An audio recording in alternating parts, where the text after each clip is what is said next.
history, it will bring life and purpose. That's when we're teaching the generation to come the mighty works of God. Another aspect of my study of history is that God is in control and has a plan for every individual and nation. As we study from this premise, it will help the individual to recognize that God has a plan for them. Young children can learn that. God made you for a special purpose. And He has something great He wants to accomplish in your life. If we look back at Psalm 78, which is the verse where we started, God says that we should declare His mighty works to the next generation. And He gives 3 reasons in those verses. First of all, that they might set their hope in God. If my children have heard, whether it's my own children in my home or the children in my classroom, if they have heard from me those recounting of those events when God has provided or protected, whatever the situation might be, they can know God's providence in my life.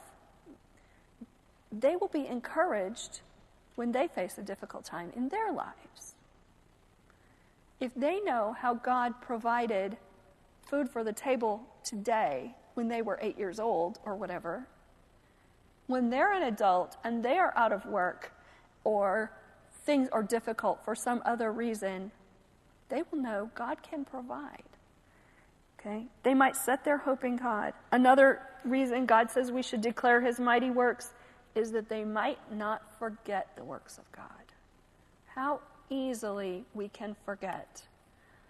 I'm amazed, and we've been joking all week about our ages and all those things, and as we get older, how much more we forget. Have such a hard time remembering things.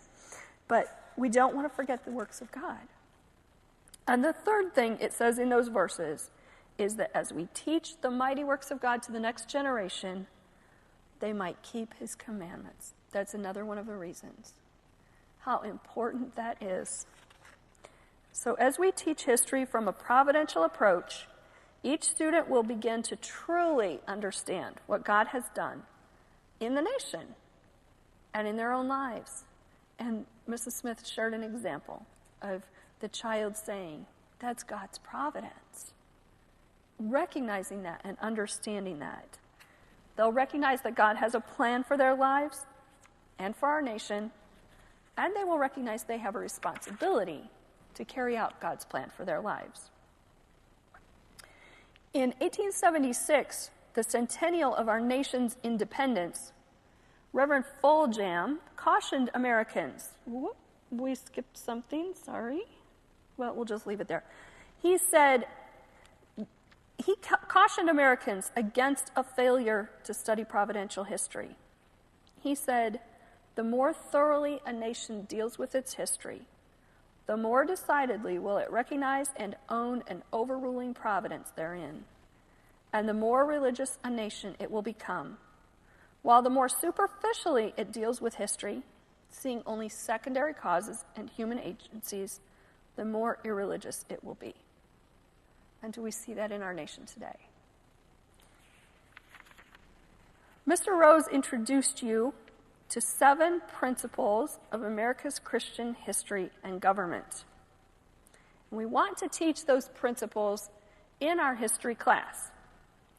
Now, as we master them, or begin to internalize them, they will really become a part of our lives. And we will recognize the relationship between Christianity and our nation. We'll recognize the relationship between internal Christian liberty in our hearts and external religious and civil liberty. Now, just to say this as a caution, you won't necessarily teach those principles explicitly to your children. In whatever, you're not going to teach the first grader the James Madison quote about conscience word for word, but you teach the ideas of those principles to them. Those principles will begin to govern your teaching. They will guide you in your own understanding as you look for causes and effects, as you recognize God's hand and control, and developing and discerning as you develop materials about the character of those individuals that you are teaching. So let's talk a little bit then specifically about developing an elementary history course. Those things were all have to do with our philosophy of history, okay? As we develop a course, we should have some kind of course goals. If I'm getting ready to teach kindergarten math, I know that by the end of the year, I want them to be able to recognize, read and write numbers and understand what those numbers represent. I might want them to be able to do simple addition and subtraction problems. I want them to be able to count. I lay out a plan, right? We want to do the same for our history. But before we can lay out the plan, we have to have some goals. What do I want to accomplish? What do I want my children to know when they walk out the door?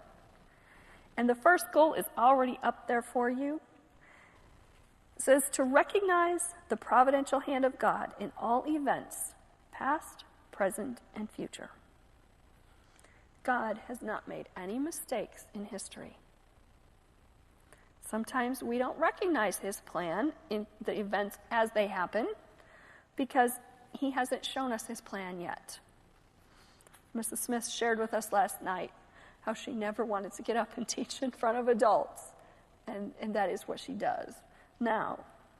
Sometimes he leads us and we don't recognize how he's leading in a particular event, but looking back, we can see it later.